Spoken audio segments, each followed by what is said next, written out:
All right. Well, welcome to our next episode of our Journey with Thriving. And we are here with Amber Fish, who is one of our fabulous pharmacists on the Farm to Table team from Texas. And she is going to tell us all about her journey to getting to a place of thriving through functional medicine. So thanks so much for being with us, Amber. And just tell us a little bit about your journey as a pharmacist and sort of what sparked your interest in functional medicine. Well, thank you so much for having me, and I'm just excited to tell my story, and I hope that it will relate to some patients on their journey. So, I pretty much got started with my functional medicine journey back in 2019. However, my health journey started several years prior to that because I was diagnosed with rheumatoid arthritis. And I went through all the conventional providers. I was on some medication for RA, and it just wasn't working. I felt worse, and I just felt like there was pieces of the puzzle missing. So I started doing my own research. I looked into the Mediterranean diet. I went to a dietitian slash chiropractor who helped me start an elimination diet. And then I started listening to podcasts, and Dr. Mark Hyman was one of the host of the podcast that I listened to, and that triggered my interest in functional medicine. I then found a provider in Houston, Texas, and started seeing her, and that was my start to my journey of health or healthy living and healing my body. Um, it's a continuous journey, but I am so much better off of conventional medications. And so that was how I got started into functional medicine. Yeah. So what was like the conversation like with, so I'm assuming you were going to a rheumatologist that was like, hey, here is the treatment for RA. This is what you need to do. I mean, they probably counseled you on side effects of medications, but as a pharmacist, it's interesting because people think that we're like pro medication just because we have that pharmacy hat on. But I'm sure there's lots of things going through your mind of like, so take us back to that. Like what went through your mind about like long-term side effects of medications or even just like why the medication's needed in the first place. Well, my symptoms came out of nowhere. I mean, I just one day woke up and I had excruciating pain in my arms and my hands. So I started with my primary care doctor. She ran multiple tests, and at this time, I was all conventional medicine, like as a pharmacist and working in academia and teaching about medications. It was conventional medicine. Okay, this is what you do. So then she referred me to a rheumatologist. I saw the rheumatologist, and they put me on Plaquenil or hydroxychloroquine. And I do remember her telling me to exercise. And she looked at me and she said, "You need to exercise." And I'm like, "Okay." But, I felt that there was no end. Like I felt that, oh my gosh, this is going to be my life. I'm going to have RA. I'm going to have deformed joints. I taught a lecture in pharmacy school or when I was assistant professor on rheumatoid arthritis. So I knew all of the devastating effects of the disease. And, it just was sort of okay, well, let me just figure out how to maneuver this through the conventional medicine. And once I started hydroxychloroquine, I had to do eye exams, and I just felt like I wasn't getting any better. Also, I had terrible migraines. I remember I would be at work and I would get a migraine and I would have to come home. And I felt like I was just starting to take more and more medications because of this. And I felt like the hydroxychloroquine was affecting it. Also, I had to go on prednisone, and I had a lot of weight increase because of the prednisone. Um, so, it was, I mean, I don't want to say dread or doom, but that's sort of how I felt because when you go to a rheumatologist and they do conventional medicine, it's just like, oh, we can try this, or, we can try this medication, or we can try this medication. And, I remember her asking me if I wanted to be on methotrexate, but because of my age and potential pregnancy down the road, that's one thing that I wasn't wanting to be on just because of, you have to be on birth control medication. So, it was just very um, depressing, I guess you could say. Yeah. And ultimately, you're left with your symptoms are still there, right? And maybe a little lessened so that you weren't in such excruciating pain, but they weren't like going away. Your body wasn't healing and you're just frustrated. And I feel like that's so many times what our patients are experiencing is that they're coming in, they're frustrated, they're being told that the only path forward is a medication. And we're not saying that all medications are terrible and you should never take a medication, right? That's not what we're saying. There's a time and a place for treating things with medication. And I feel like, but when it comes to chronic conditions, there's so much that can be done by diet, lifestyle, addressing some of these causes. And certainly there's autoimmune conditions that do need some of these medications we're talking about because of the extreme nature of them or the disformities that they may cause. And so I don't want this to come across that no one should take medications for RA because there are people that do need them. But when you're at the beginning stages, like you are, there's so much that can be done as a starting place. And so, talk to us through when you found functional medicine, what was your sort of first step when that provider met with you for the first time? Um, I mean, I was overwhelmed when I found functional medicine because there were all of these systems that I hadn't really thought about as putting together. And I remember her saying, like, okay, well, I can test X, Y, and Z, but let's just start with your, like a nutritional evaluation, and then let's do a gut test. And so um, after, listening to a podcast about functional medicine and doing some research, it was like, I really think this is it. Because, so before I found functional medicine in the sense of functional medicine, I did look at like the Mediterranean diet and I looked at research papers around diet and rheumatoid arthritis. And so, um, I did eliminate. So I eliminated um, dairy out of my diet first. Um, or no, I'm sorry. I eliminated gluten first. And I did improve, but there were still pieces of the puzzle missing. So once I started seeing my functional medicine practitioner, um, it made so much sense. But I remember I was super excited, but at the same time, I was overwhelmed because I just felt like there was so much to learn and to take in as a patient and a pharmacist, um, that, I had to just break it down step by step. Yeah. Um, so I love what you said about like you were like excited. So you had this like newfound hope that like all is not lost and there's options beyond just being told to take these medications that aren't really helping me. But at the same time, you're overwhelmed because I feel like so many people sit in that spot, right? Of like, I am so thankful I found this option that is has promise and hope, but at the same time it's just so overwhelming because there's so many different paths you can take, so many different tests you can do, like, and I think that speaks to why people need a provider to help them navigate this, because if you, even though you are a healthcare professional, are trying to navigate it for yourself, like it's a little bit one-sided and there's a lot of emotion that comes with it and things like that. So like having that other person to say, hey, this is what I think you should do first based on my clinical experience with other patients like you is like such a game changer, right? To like helping you go through the path. So what was the first type of testing from a functional medicine standpoint that you did? so I did multiple tests. I did a stool test to look at my gut, and I also did a breath test, a SIBO, a small intestinal bacteria overgrowth test, to because the provider thought that I had overgrowth because of my GI symptoms.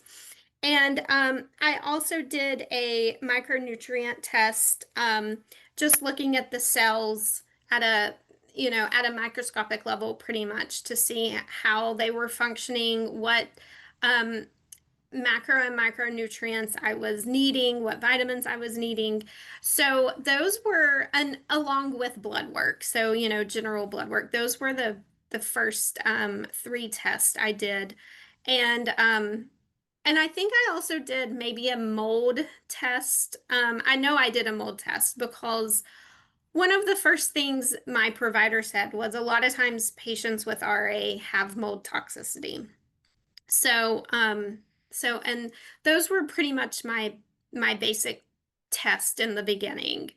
Um, and and once those were completed, then it was the saga of the supplements, which, I think that like supplements are important, just like sometimes, like prescription medications are really needed. And in functional medicine, I think that as a patient experiencing this firsthand, I was on a lot of supplements, and that part was even more overwhelming than my first visit. And you just sort of have to figure out a breakdown of how you're going to take your supplements. But also, as a provider, it taught me a good and beneficial lesson because I try not to overwhelm my patients with supplements because I think we can become supplement happy. And through my educational journey of functional medicine, I have discovered that, supplements are a bridge. And that's what I tell my patients is that we're bridging to a healthier, better life, right? So it's the bridge to help your body overcome the diseases or the illnesses that it has so that you can live a better life. And granted, there are some supplements that you're going to probably take for the rest of your life. I mean, I'm still on supplements, but it's just not that No. laundry list of supplements that I'm on now. And I think there's also like some people in the functional medicine space that do it like crazy. Like I've had patients come to me from some of these online practices that are getting like, I mean, just like herbal concoctions upon herbal concoctions. And they have this list of like 65 steps of this like protocol that they're doing. And I just think for a lot of people, that's not like realistic, right? Like to do all of these different things and take things 5 times a day. But with gut stuff, it is hard because if we're adding like an antimicrobial to help address the balance of the good and the bad bacteria or kill off some yeast or something like that, and then we're adding digestive enzymes to help Mhm. break down your food better. And then we're adding something to heal the gut lining. And then we're adding a probiotic. And so there's 4 things right there that we're asking you to do. But the nice thing is that generally a lot of that is just, 2 months. Like give me 2 months of an antimicrobial, 2 months of a like a healing, a support. But the probiotic and the digestive enzymes might stay on board for longer. So sort of what you're saying, it's not, it seems like a lot at the beginning and trying to, even as a pharmacist, and we know like compliance for medications, if you go from 1 time a day to 2 times a day, it drastically drops off, right? And so same thing with supplements. We have to be mindful about, what we're asking people to do because it's not like, oh, just take all of these things and that all of a sudden happens at their end. Right. And I think that, in my case, I'm going to call myself sick. Like I was pretty bad off when I first started seeing my functional medicine provider. But, as I changed my diet, and because the diet is like one of the most core foundation principles of functional medicine, and we can get all of our nutrients through the diet, or the majority of them. I wouldn't say all, but the majority. And I think that learning that through my process was like very beneficial and very educational. Yeah. Yeah, I think, I mean, certainly our N of one patient, we learned so many things like, oh, this causes this side effect or this does this. It like brings it home for people to be able to counsel patients as well. I mean, the more, I think that's why patients gravitate towards people that have experience, with themselves for, and whether that's an online influencer or provider or whoever, they're like, oh, they know about me because they've been this. I mean, the best endocrinologists are type 1 diabetics, right? Type patients that Right. have type 2 diabetes because they live it every day, just like their patients. So, um, Awesome. Well, what else do you feel like was really impactful to you on your journey? Um, the most impactful thing was healing my gut because it was a night and day difference. Um, and I mean, that was just one of the biggest eye openers for me. Is that when I started on healing my gut, it was like my pain went away, my swelling went away. I had some brain fog, and all of that just cleared up. And even, I mean, it reflected in my labs. And like my HSCRP became normal, my ANA, became normal. And so the gut healing was the game changer for me. And I feel like that is one area that I am very focused in, especially for my patients, is because, um, I mean, in functional medicine, everything starts in the gut. And I think healing the gut helps reduce so many symptoms, and it helps patients feel better. Yeah, absolutely. I mean, it's sort of, I mean, whole quote from Hippocrates says all disease begins in the gut. And I think that's true probably 70% of the time. There's the times that like stress and, other conditions or viruses trigger things Hmm. that might not necessarily be like an overgrowth or a gut. But there's normally something we can do, especially in our modern world of pesticide exposure and stress and improper digestion because we're eating so fast and all of those things. There's always a little bit to do. But talk to me about, I know we talk a lot about like the core lifestyle things. Like, how do you keep things at bay now that you've done all of those gut healing things at the beginning? But what do you do when we're talking like movement and I know we talk about, stress reduction a lot. We talk about, maintaining gut health, but are there sort of tips that you have for people that have autoimmunity once they've sort of come out of the big, I guess, symptoms and now they're just like, how do I prevent this from coming back? So, definitely, the five core things. So, diet, movement, stress management, sleep, and relationships. Those are the five core things that we focus on. And for me, I really try to stick with no dairy. I can't say I'm completely gluten free now, but when I'm very conscious of, like, if I do have gluten, that it's wheat from like Europe, or um, that, I guess I'm more aware of like what ingredients are in products, so that I'm not eating products with like a laundry list of ingredients, that my products are clean or my food is clean. I really try to focus on fruits and vegetables, fats and protein and in my diet. So as long as I am consistent in that, um, my inflammation and pain and swelling is minimal. And then of course it just takes determination and motivation, because I know how I was prior to this journey and I don't want to go back there. So that determination and motivation helps me, like, I walk every day. I have two dogs, so we go on 3 walks a day, and I try to go to the gym a couple times a week. So I just try, it's all a balance, right? So, and then with stress, I definitely do prayer and I do breathing techniques. So if I get into a stressful situation, I'm taking deep breaths and holding my breath, and releasing breath through my nose and in through my mouth. So that kind of stuff is how I manage my stress. And then I'm very mindful of sleep. Sleep is very important. I try to get 7 to 8 hours of sleep a night. And I have relationships. I have to work at this. I work from home a lot, so whenever I am working from home, I'm making sure that I'm going out and talking to my neighbors, meeting a friend for exercise. So, and sometimes just combining some of these core um,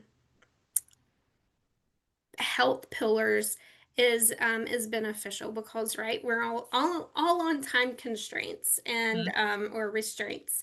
So and the other piece to eating is that I have switched grocery stores. So we have a more of an organic grocery store here in Corpus, and so I try to get buy more of my produce and everything there because I know it's organic and um, but I don't want to make people think that I'm perfect because I'm not. I will indulge in different some foods and then I do suffer the consequences the next day. But I think that as long as you really try to maintain, um, that's the key is just and not beating yourself up if you mess up or if you get off the bandwagon per se, just realize, hey, I need to get back on. I need to really clean up my diet for 6 weeks and get back on that, the health train,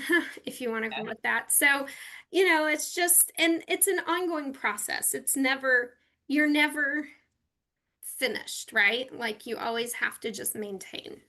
Yeah.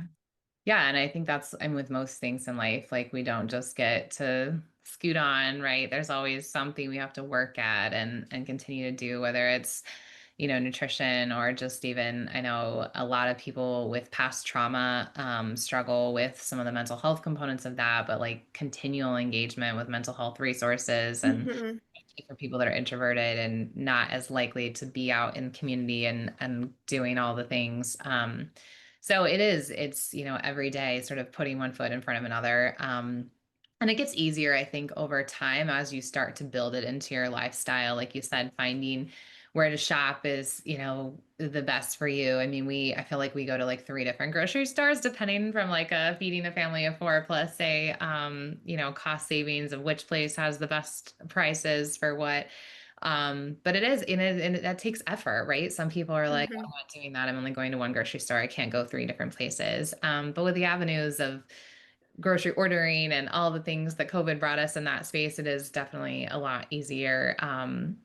To do maybe than it once was. But I love, summers, farmers markets, and we participate in a CSA with a farm that's completely organic. So I just go and pick up the box of vegetables from a house, in my community that they drop it off to. And so there's lots of different ways, but it does take the effort, right? I have to research that. I have to figure out like, is there a CSA in my community that has these resources? And it's not all just like I think so many people want like the quick fix in our society. Right. They want the supplement that's going to cure them or the Hmm. this and that, and that's not a thing, right? There's not one thing that's going to change the world, right? When you were doing your gut health work, it was multiple things: nutrition, lifestyle, plus some targeted supplements. And it takes time, and I think that's another thing people don't realize. They're like, okay, I want to feel better in a month, like I want this supplement, this protocol to be like game changing right now. And that's also a little bit of a falsehood, right? Like for you, how long would you say, like, I mean, I know that there was a drastic reduction in your symptoms after the gut healing protocol, but when you were sort of back to your like baseline or as close to your baseline as you've gotten, like, how long do you think that was?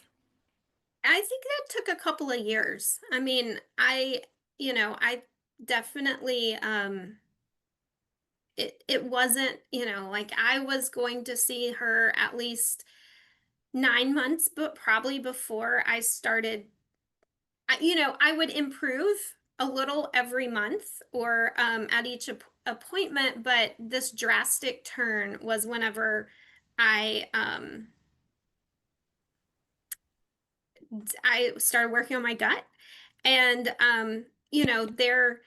So, and I still feel like that I can always improve, right? So even now, I'm like, okay, I need to go back on a gut protocol for about 6 to 8 weeks and get everything all like lined up again. But I mean, I can function. I wake up and I don't have pain.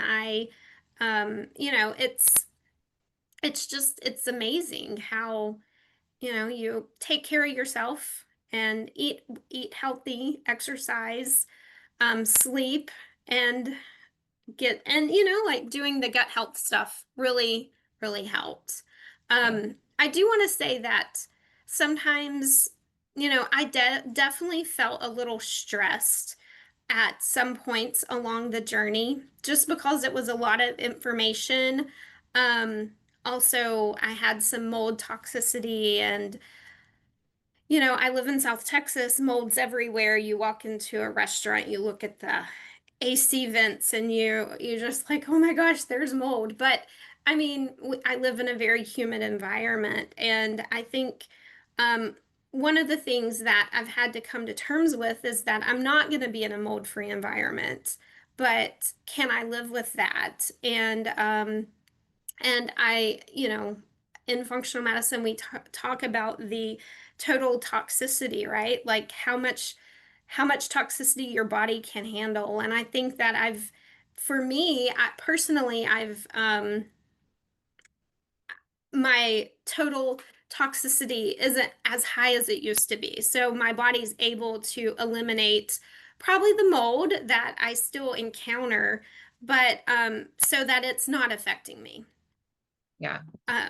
So I think sometimes we have to take a step back and just look at your situation and say, okay, how can you live with this? How can you can't get out of it, so you might not be 100% better, but what can you live with?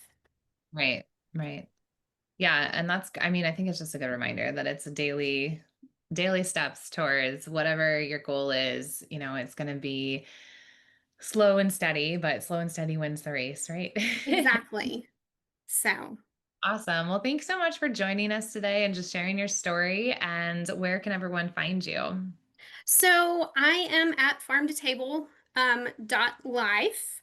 And so you can, if you are interested in getting in touch with me, you can book a 15-minute appointment through Farm to Table. And so that's pretty much my one and only platform right now. But And you're you know, licensed in Colorado, North yes. Carolina, Georgia, and Texas? Um, and let's see, and Wyoming. So Wyoming, Colorado, Louisiana, Georgia, North Carolina, and Texas. So I do All see. those things. Right. I have a wide variety of licensures. So if you are in any of those states, you can, I would love to be one of your providers if you are interested in this journey of functional medicine. And also, I do have a little bio on the ifm.org website under the provider. So, Yeah, so well, Melody, thanks for so much for having me and let me tell my story. that's awesome. Well, thanks for your time. Have a great day. You too.